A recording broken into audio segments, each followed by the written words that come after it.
So I was starting to see some major changes in my body, coming from over 200 pounds. And then all of a sudden, I'm in my, I don't know, 170. And then all of a sudden I'm 145. And the stronger my body got, the healthier my mind got. So, physically there's a big benefit to it. And then mentally, there's the competition aspect of it that I didn't realize, like how ridiculously competitive I am.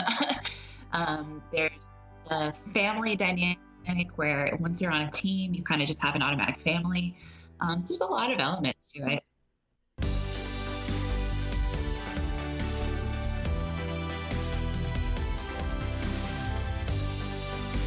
You are listening to Feminine Will, powered by Sweatseat. I'm Andrea McKee. This is a show about women who choose athleticism, adventure, and bravery every day. Thanks for listening.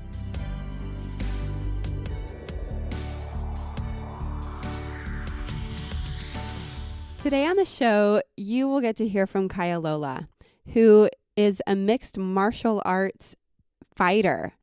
But first, a quick word from our sponsor, Kaia. Kaia is actually a visor. It's a trucker hat visor for women. It's a hybrid between a visor and a hat. So it looks like a hat from the front, but it's actually a visor, and it's the cutest visor you've ever seen. So I don't know about you, but for a long time in my life, I've wanted visors, but I always refused to buy them because I feel like 30 years older than I actually am, or they're too, like, the band around them is too hard and it doesn't fit my head comfortably. These by Kaia, are super comfy. They fit right around your head with an adjustable strap. They have so many different patterns and colors, and I use it all the time in place of a hat, so I can put my hair up if I need to. There is a code for you.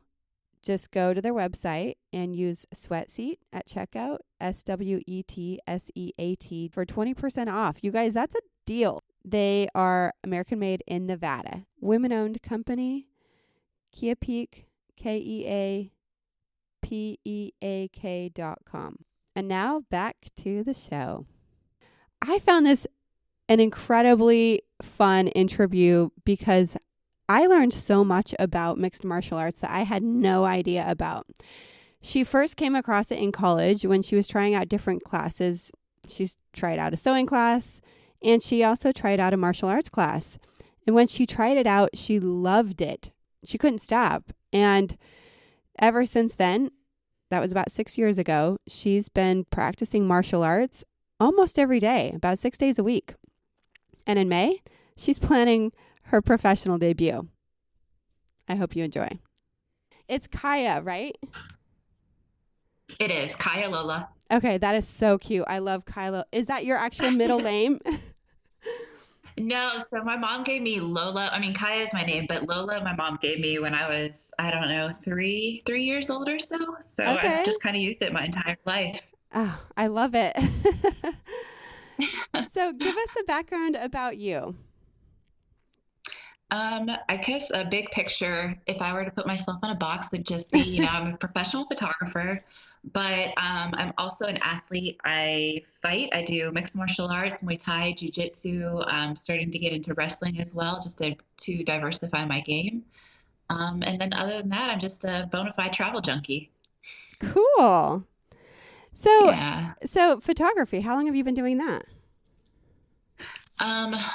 A little over 10 years now. I've always had a camera in my hand, even since I was a teeny tiny little girl. I used to steal my grandmother's little Polaroids, so that's kind of where it started. Cute. She always had those disposable cameras, so I kind of designated myself the family photographer with that. And then by the time I got to middle school, I got my first terrible digital camera. By high school, I bought myself a decent film camera, and then I ended up going to college for it. Wow, that's great. And when did you Yeah. start? When did you start martial arts?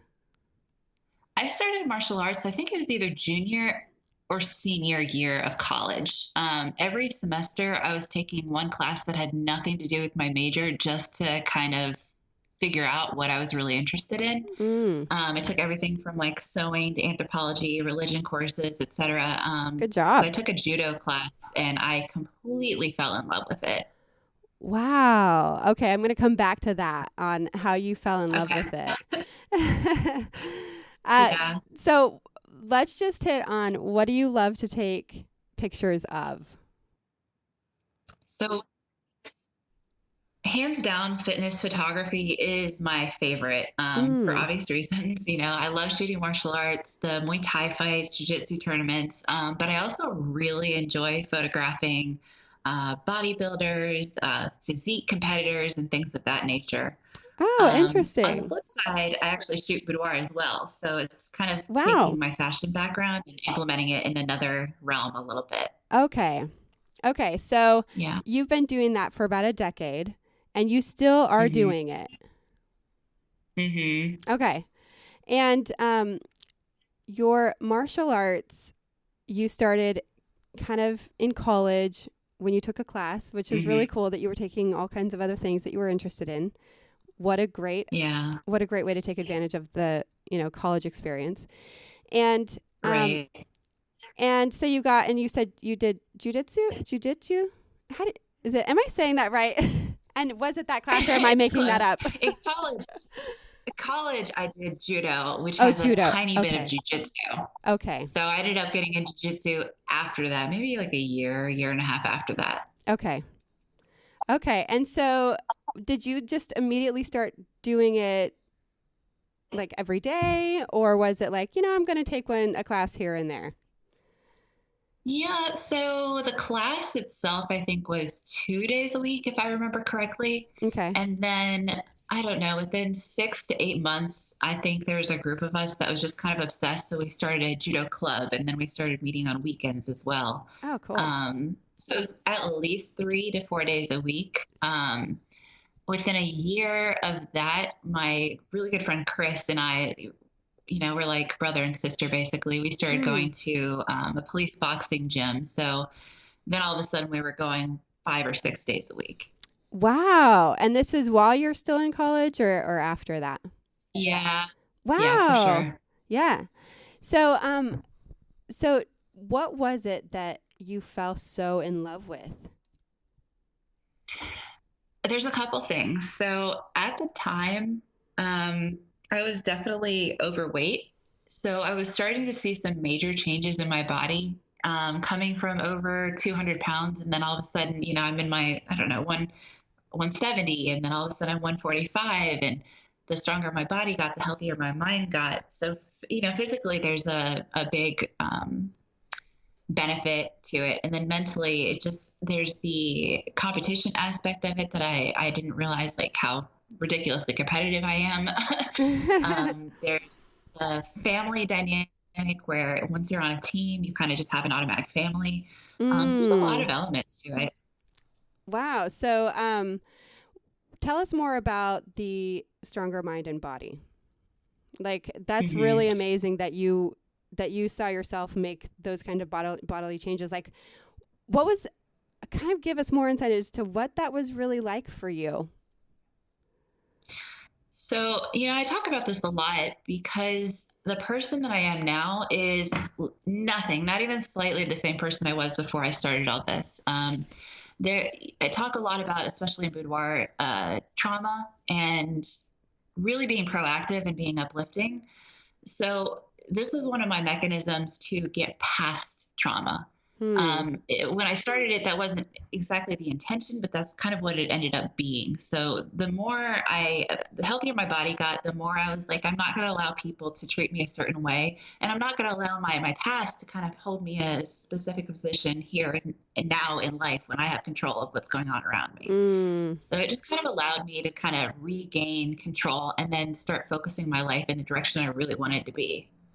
That's really interesting that you were able to put that into words because I feel like when I see people make those kinds of major transformations to become strong in their body, a lot of them end up having the ones that I've spoken to anyway. They end up having this newfound confidence that they never had before. and Absolutely. they have a love of their self that they never had before, and they have a new view of the world in a way that they had never seen it before. And Hmm. can you like dive into that a little bit more, because I am just so interested in this part of your story. Sure. Yeah. I think it kind of rewires you a little bit. Basically, like, what's the best way to put it? When you are the type of person, obviously this isn't everybody's experience, but for me, I was the type of person back then that was too afraid to even kind of assert myself in any situations. A, I'm Okay. not going to stand up for myself back then. Mm-hmm. B, I'm not really going to diversify myself as a person or go out and explore the world because it's scary. You have to put yourself out there and show that, hey, I don't know what I'm doing. Yeah. So with athletics and especially fighting, I think you really constantly put yourself in a position of I have to get better or I'm just going to keep getting beaten up. So Yeah. it Yeah. makes you really comfortable with being uncomfortable. Wow, that's that's like funny and not funny at the same time. I know. Well, so you started going to these classes and you were like, okay, I gotta like stand up for myself, and so, Mhm. but they're also teaching you moves and techniques so that you know how to do that.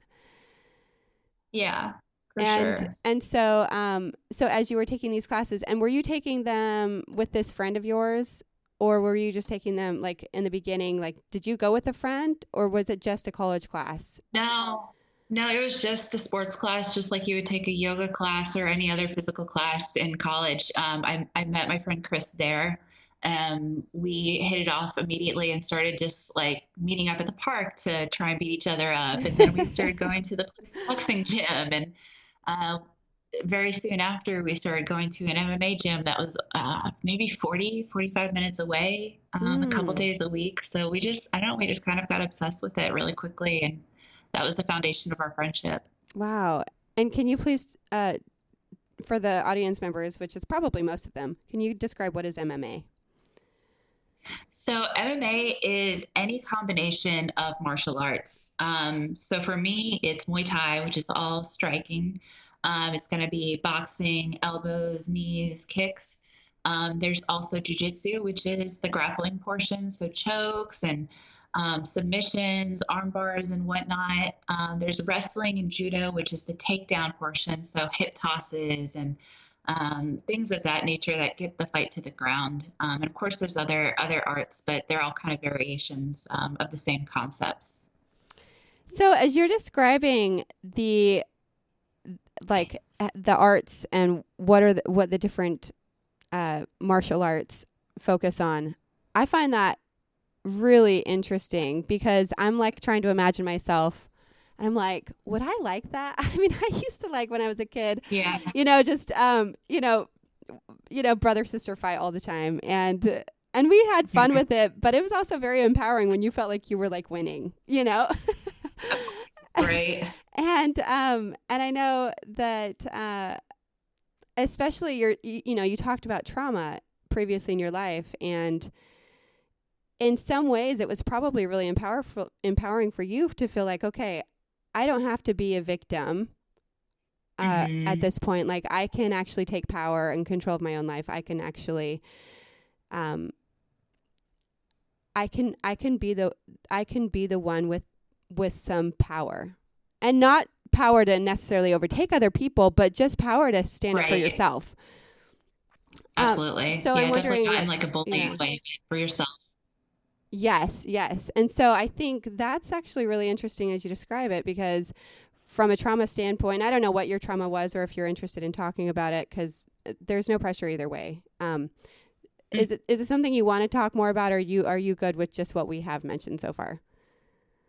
I'm an open book. I'm Okay. actually doing a lot of work with that currently. To kind of circle back to the boudoir, like I've been doing a project called the Body Love Project, where I'm kind of interviewing.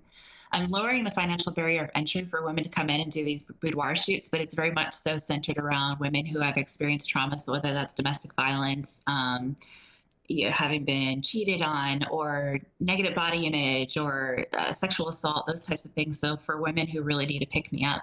So I'm doing a lot of conversating about those types of topics currently. Okay, so tell me more about the trauma that you experienced. Yeah. So my personal experience with trauma has mostly been with domestic violence. I had a number of family members that struggled with addictions, especially alcoholism, but otherwise. So mainly with domestic violence and then one time with sexual assault. So I'm basically turning some of those experiences, and I feel the vast majority of it, I feel completely past at this point. I spent a lot of time being very proactive in doing so, but there's still a couple lingering things when it comes to, intimacy and trust and whatnot that I still have to get past. So I just feel like while I'm on this journey, I might as well kind of spread that out and let other people be part of that.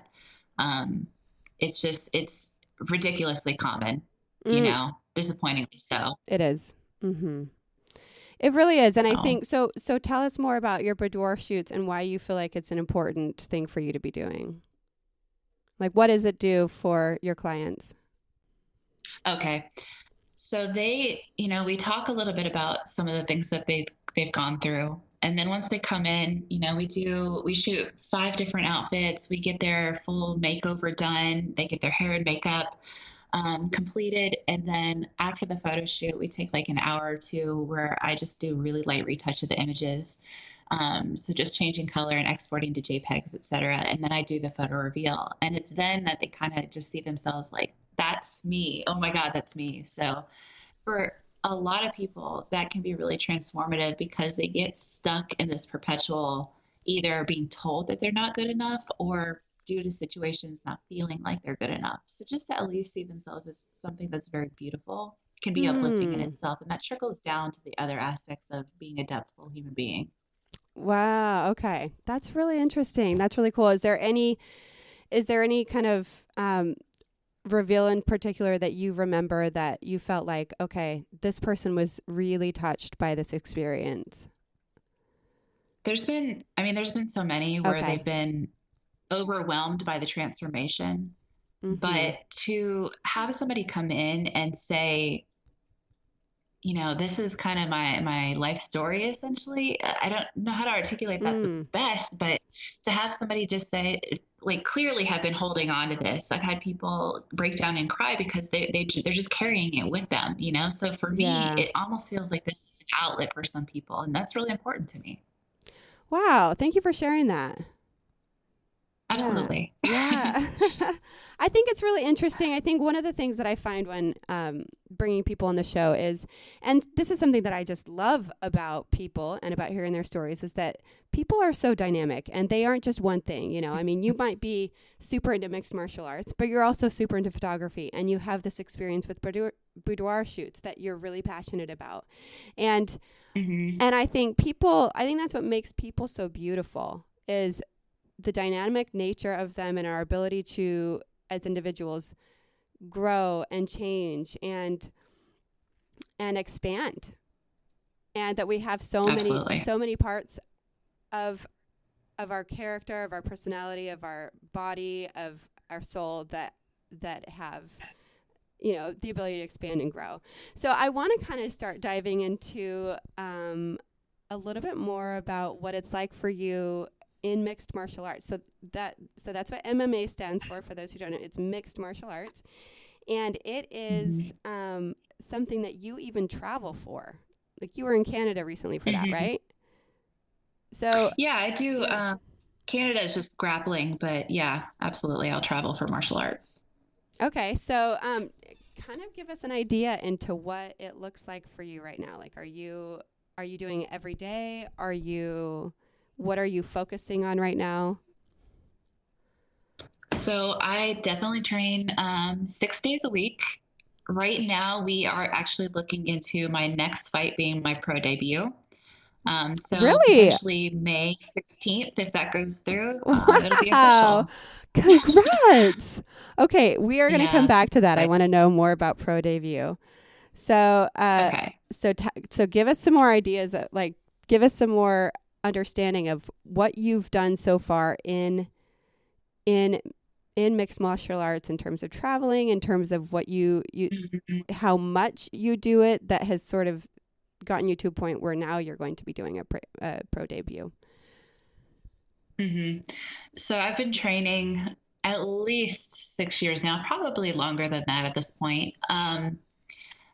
We train 6 days a week. I do 2 days about of sparring. We have wrestling and MMA on Wednesdays, jujitsu Tuesdays and Thursdays. So every day is dedicated to a different part of the craft, and then you try and put it together on MMA days. But over the course of those years, I've done approximately a year of judo, and then by the time I came to Atlanta, I finally got to do my debut fight, Muay Thai. Since then, I've fought 4, 5, 6, 7, 8, 9 times. Realistically, I would have liked to have fought more, but I've had so many cancellations. So at this Mm-hmm. point, I just want to go ahead and take the dive and deal with people who are a little bit more serious about it. Oh, I see. Yeah. And so when you say cancellations, is it like you have a fight scheduled and then somebody cancels that, and you might have like traveled all the way to Yeah. Canada for that, or how does that work? Not necessarily that you've traveled. What my experience has been mostly is that we'll get through, say, a month-long fight camp, and you're preparing for a specific opponent, and you're ready to go. And then 1 to 2 days before the fight, they say, "Oh, I'm injured," or something like that. And then all of a sudden, that month isn't necessarily a waste, but when you have so many of them, it kind of does become a time waste. Oh, okay. You're not getting the ring time experience that you need to. And what kind of ring time experience do you need? So when you say you're in a fight, you really mean you go to a fighting ring, and that's where you fight. Yeah, correct.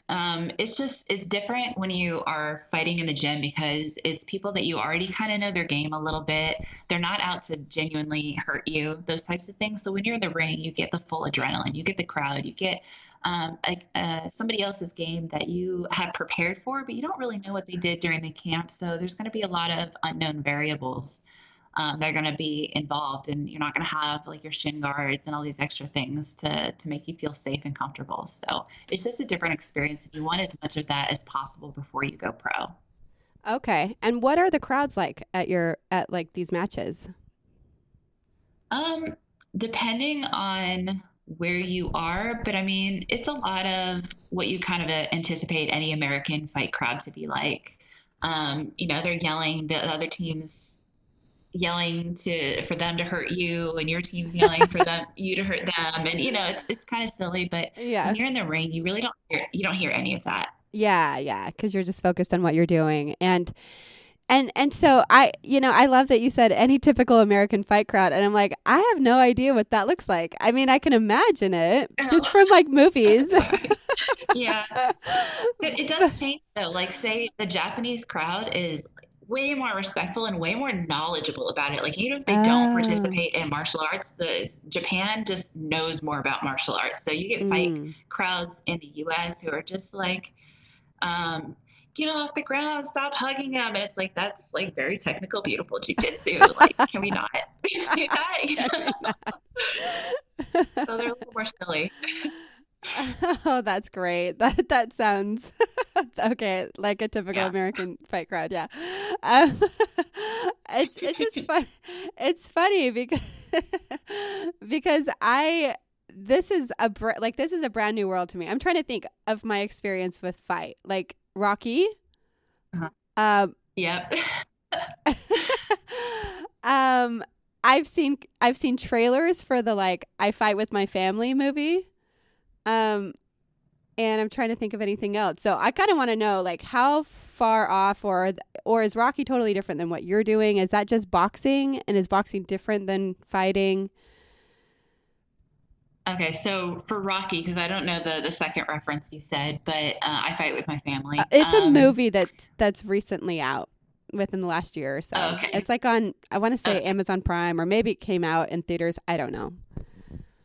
All right. All right. Well, for Rocky, yeah, Rocky is boxing specific. So boxing is definitely part of MMA. but it's just one single component of it. And honestly, there's a lot of differences in, say, how somebody would even stand in an MMA fight versus boxing. Because boxing, you kind of have two main targets, right? You have the body and the head. Whereas Oh, Muay okay. Thai and Jiu-Jitsu, you have takedowns, you have all these other things. So you can't even stand the same way that you would in boxing. It's just Oh, too risky. okay. Oh, interesting. But they're in the gym training just as much as we do. It's the same concept realistically, just a lot of nuances in terms of technique. Okay. So now that we talk a little bit more about boxing, I know my grandpa did boxing at one point in his life, and I don't know the Okay. extent. And I know that's different, and I'm glad to know that there is a difference um, between what you do and boxing. So Hmm. what you did with, so you practice, just so I can get it clear in my head, jujitsu, um, Hmm. and j- one other word that starts with a J. What was it? Started with judo, Yes. Okay. Judo. jujitsu, wrestling, and Muay Thai. Okay. Thank you. Thank you for explaining those because I do want when I talk to people, it really is important to me that I try to understand the things that they're doing because Hmm. I am fully just in awe when I see these videos of you. I'm like, wow, because I've checked out your Instagram. Obviously, that's how I met you, and Yeah. and I'm amazed by the things that you're doing, and I think it's really cool. And I'm amazed that you have such a passion for, and that you connected so well to that. So when Hmm. when you talk about like how much do you travel for is it competitions? Do you call them competitions? Do you call them fights? Do you call them matches? So when it's Muay Thai, when it's boxing, and when it's MMA, we call it fights. Okay. When it's jujitsu or wrestling, we just say either matches or competition. Okay. And so how often are you traveling for these? Um, Or are you mostly how many just have I done in Atlanta? Maybe like three of my fights have been in Atlanta, and then other ones are mainly U.S. based though. Like I was supposed to fight in Memphis. I've fought in Missouri, Florida multiple times. Yeah, so mostly U.S. based. okay. The other stuff is more just straight grappling and whatnot. Okay. And are there areas of the country that are more concentrated with fans of MMA? No, I think, there's fans all over the Okay. world and definitely all over the US. But you will get a difference in training in terms of where you are in the US or anywhere in the world. Like when I came to Atlanta, I had no idea what a hotbed of jujitsu it was going to be. Like I Wow. thought for sure there's going to be boxing, but you can throw a rock in any direction and you're going to hit a jujitsu champion. Oh my goodness, that's really cool. Yeah, it's fantastic here for that. And what we're going to kind of like take this direction into like any challenges or setbacks that you've had along this journey because you said you've been doing this now for about 6 years. But Hmm. you've been yeah, you've been doing this for about 6 years. Is that including like when you started in college? Yeah, it's between Okay. 6 and 7 years now, Okay. including that. And so have there been any challenges or setbacks with it or has it been pretty smooth sailing? It's actually been pretty smooth the whole way. I did have one really bad injury that took me out for at least 6 to 8 months. I was in a jujitsu competition where somebody basically fell on my knee and it popped out of the side. Mm. Um, so I ruptured my MCL completely, tore ligaments, tore muscle, fractured the kneecap, and permanently dented it. So that was it's pretty bad. Wow, yeah. Yeah, that Yeah. is. So how and so it took you a while to recover from it and then you were just kind of slowly as I guess any athlete would slowly get back into it and then strengthen. Yeah. Um and and have you let's see what was I going to ask? Sorry, I had this question on the tip of my tongue. Um It's okay. um so you recovered from that injury and tell us how are you kind of moving in the direction of the pro debut and what does it take to get there? Um, Honestly, I could have a better answer, but I feel like I've been kind of training like a pro already. So to me, it's not really that much of a change because I've always taken it very seriously, and as do many of my teammates. So for us, I feel like it's a pretty smooth transition. It's just a matter of like, okay, have the fights you've taken, have they prepared you enough to feel like you're ready to do that debut? Do your coaches feel that confidence in you to do that?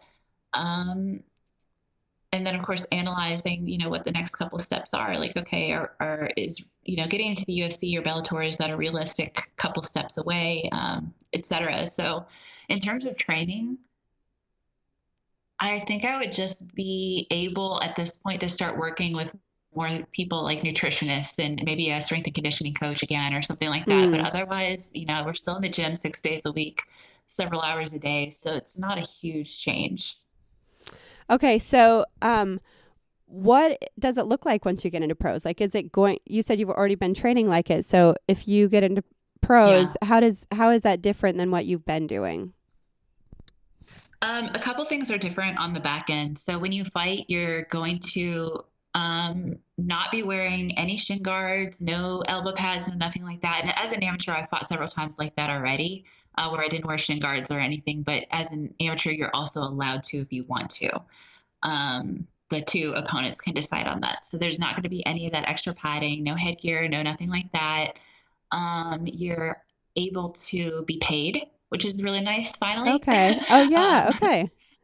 yeah, legally, a commission, they cannot, or a promotion cannot pay you to fight. You can get sponsorships and whatnot from outside entities, but you cannot be paid by the promotion themselves. So, of course, there's a financial incentive to show up, make weight, and then show up and then win as Okay. well. Yeah. And so that was probably an answer to my question is like, what are the perks? Like, what drives you to become pro? So is that so money? That's an obvious incentive. Is there anything Yeah, else?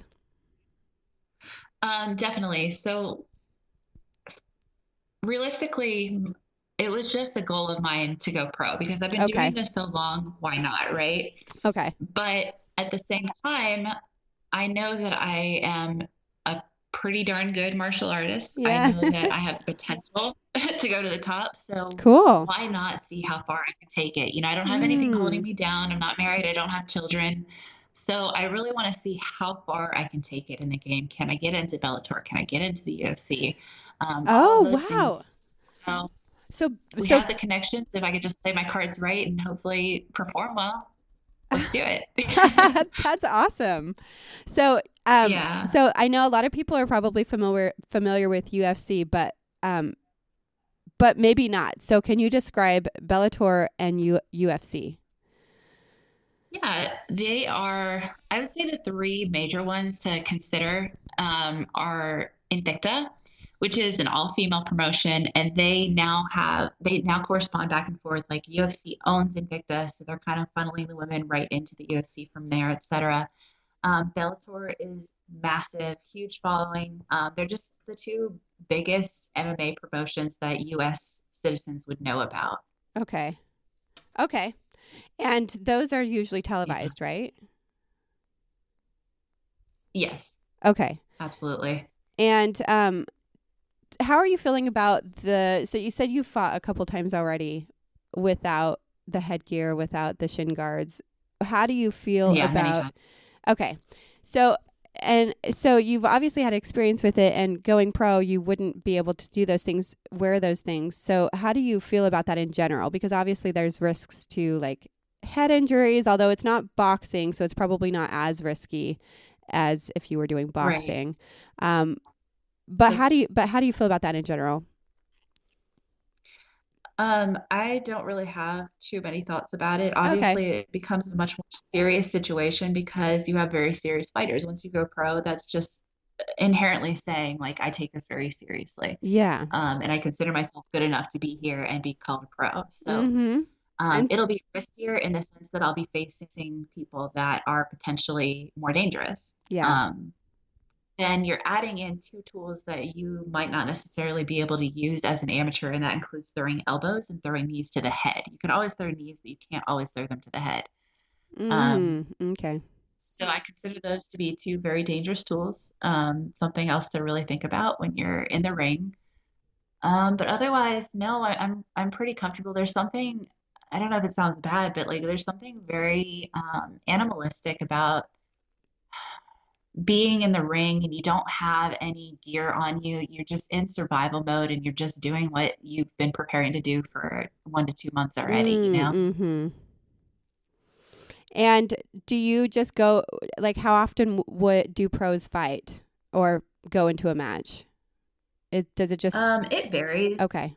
I would say you would want to have at least a month to prepare for a fight, and then you need downtime. And I know people who Okay. fight a lot, and I know people who fight just a couple times a year. So it kind of depends. Some people like having those nice big gaps because realistically, um, the time between your camps is when you're really developing your game. Once you're in camp, you're just honing the skills that you have. Maybe you add one little thing, but it's really just honing what you already have. Okay. And, and do you, like, going back to the idea, I'm going to kind of rewind a little bit where you talked about, it starting to do these mixed martial arts, you became much more strong in your mind as your body became stronger. And I mean, it's a significant just body experience to go from being over 200 pounds to going to like 145. So what was it, just from, doing martial arts every day? Was it like, oh, I have this realization about my health and nutrition as well? Or was that part of like the training that they give you? And then It how did that then it affect all your mind? So it all kind of happened at the same time. Basically, once I started doing judo, I started losing a little bit of weight, and that kind of has an addictive element to it. You're like, oh, this is awesome. Let's just keep doing it, right? So Mm. then all of a sudden, I'm cycling to judo. So I'm cycling to class every day instead of driving my car to the college Okay. campus, etc. Okay. Um, and at the time, I didn't know anything about nutrition. I mean, it was I was so ignorant. So there was a huge learning curve where I'm like, all right, I'm going to start really understanding like what is a complex carbohydrate and when should I time these things and how much protein do I actually need and Mm-hmm. what's a good fat versus a bad fat. Like it was Yeah. all And new. did you just teach yourself? For the most part, I had a couple people that would give me advice along the way. I'm trying to think of something specific. Like I had a roommate at the time that also wanted to lose weight. He didn't need to lose as much as I did, but we definitely were like, okay, let's start making really healthy dinners and Oh, cool. Yeah. we're going to start making our awesome protein shakes and add all these extra yummy things in it and more vegetables, etc. So Yeah. yeah, we were all learning together. Oh, that's cool. Was there Yeah. anybody else along your journey that you felt like was really important in your progression? I know you talked about the guy Craig maybe is his name, that you did. Chris, Chris, yeah. okay, that you did classes with, and then now you're roommates who've kind of been on your nutrition journey. Like, are there other people hmm that you feel like have been really supportive or helpful in your progression that you can think of specifically that you would want to mention? The first person I think about right now is my coach, Devorius Tubbs. He's been in my corner for the past like 6 years now. Has really taken an interest in, all of us, but definitely, spending an extra time knowing that we're going to be going pro. So I feel like Oh, I lost you. Can competitors and uh, fighters, etc. So I lost you for just a yeah. second. So you talked about your coach who's been there in your corner Mhm. for 5 years, going on 6 years, and you Yeah. said something after that. He has obviously he takes care of all the students in the class, but I feel like he's taken a special interest in especially the ones that are going to be going pro, etc. So I Okay. just have a lot of thankfulness for him and my teammate Terrence as well, Terrence Hodges. So those two Oh, people are probably like the most significant right now in my life. that's really beautiful. I think people, like, none of us make it anywhere on our own. And And I think when I No. hear Yeah. about, people and who were there to support them through their life changes and their growth and expansion, each of us have certain people who have been there for us. And, some Mhm. have maybe more than others, but usually it's just a very select few who've kind of helped with these Mhm. changes. Um, Yeah. so your future plans are like, you want to do pro, and you're going to have your pro debut in May. Hopefully. Yep. Yeah, hopefully. Good luck. And and what would kind of, I mean, you said hopefully. So is there something that could prevent that from happening, or Um, Really, it's just the two camps agreeing, the two camps saying that this is a good date, okay. and then no injuries. That's Okay. really about it. Okay. Yeah. How would you say your femininity or your feminine will has given you extra power and passion? Good question. When you ask that, honestly, the first thing I think about is more in terms of like marketing. Hmm. So in terms of balancing out this very masculine energy of like, fighting, it's very masculine Mm. inherently, but Mm-hmm. to be able to balance it back out and then, say do the photo shoots that I need to do in terms of marketing.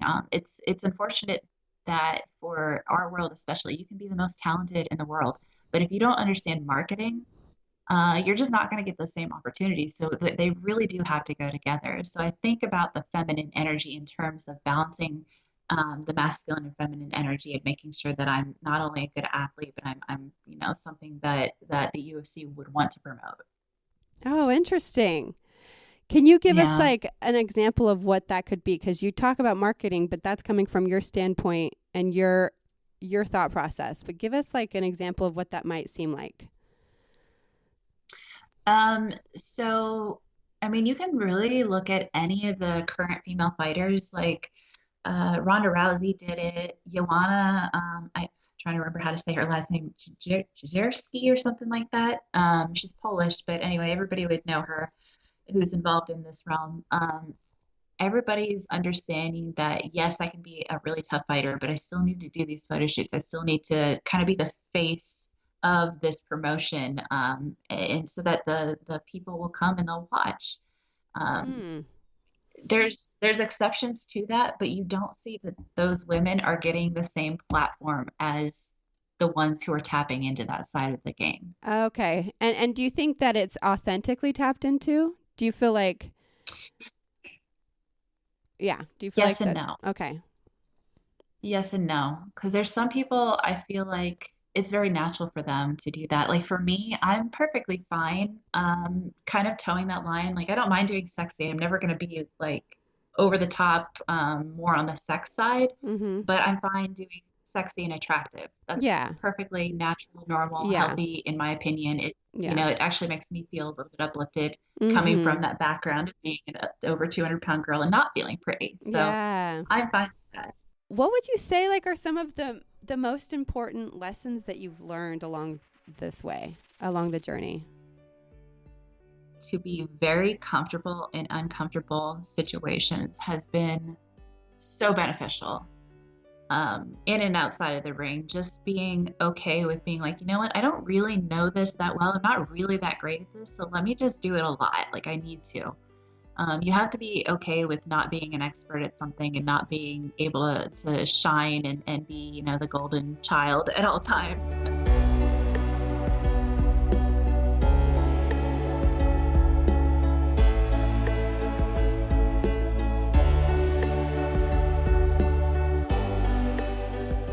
And that was my interview with Kaia Lola. She's also known as the Golden Girl by her teammates.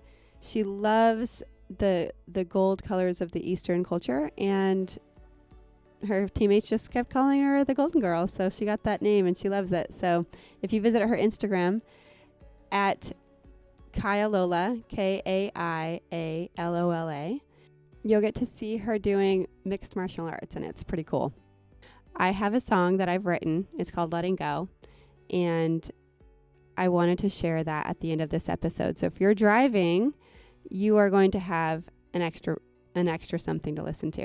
If you did not check out last week's episode, please do that. I actually told some of my story growing up without electricity in remote Idaho. So check it out.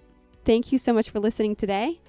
If you have not followed us on Facebook, Instagram, please do that at Feminine Will Podcast. And please share this with a friend. There are so many women out there who could use upliftment today. They could use cheering up. They could use something inspiring, and Feminine Will do that for them. It does it for me every time I talk to these women. I produce this, so that's why you hear sometimes weird ups and downs with volumes, and I'm still trying to figure out that part of it. So bear with me while some episodes or parts of episodes are louder than others. And if you know of anybody who you think should be on this show, then please let me know, because I am starting to transition into not just talking with women who are athletic, but also women who have some life adventure that they want to share, or some kind of story about a brave experience that completely changed their life. Bravery, courage, adventure, athleticism. These to me are all parts of the feminine will that we have. And I really want to showcase that. To me, that's the most important thing that I have, is my will to move forward and change and to make my life what it needs to be. And it is my feminine power that I can do that with. You guys, I have one last thing I'm going to try today. So please feel free to let me know through personal message on Facebook or Instagram to let me know what you think of me sharing one of my songs at the end with some of my thoughts. So I think the reason why I thought of this song was because in the chorus it says, choosing to walk, to heal, and to live. So even though I wrote this song about a relationship, my conversation today reminded me of the power of just letting go and choosing to heal and live. I hope this song inspires you in some way.